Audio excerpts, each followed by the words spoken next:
বাংলাদেশের মতো ভারত সরকারও এখন বিপদের মুখে। ছাত্রদের পাশাপাশি সাধারণ জনগণও দাবি জানিয়েছে সরকার পদত্যাগের। এমন পরিস্থিতিতে কলকাতার প্রধানমন্ত্রী মমতা ব্যানার্জি ছুটে যায় শেখ হাসিনার কাছে। তিনি জানায়, হাসিনা এই পরিস্থিতি পার করে এসেছে। দেশ ঠান্ডা করার জন্য এখন কি করতে হবে তা সে ভালো জানে।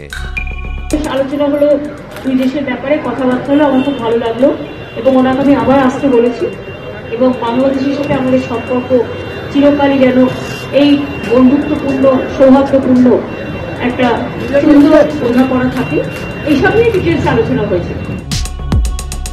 ভারতে একটি অসামাজিক ঘটনাকে কেন্দ্র করে এই পরিস্থিতি সৃষ্টি হয়। দেশটির সরকার ন্যায্য বিচার ও অধিকার দিতে ব্যর্থ হলে জনগণ রাস্তায় নেমে আসে। বাংলাদেশের মতো ভারতেও চলছে সরকার পদত্যাগের এক দফা দাবি।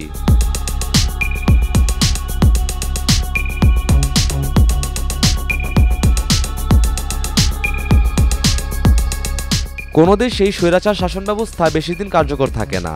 দেশের মানুষের উপর ভর করেই একটি দেশের সরকার নিযুক্ত হয়। সেই সরকারই আবার জনগণকে ন্যায় বিচার ও অধিকার দিতে ব্যর্থ হয়। তখন রাষ্ট্র সংস্কারের এই দায়িত্ব কাঁধে তুলে নিতে হয় দেশের সাধারণ জনগণকে, যেমনটা কিছুদিন আগে ঘটেছে বাংলাদেশে।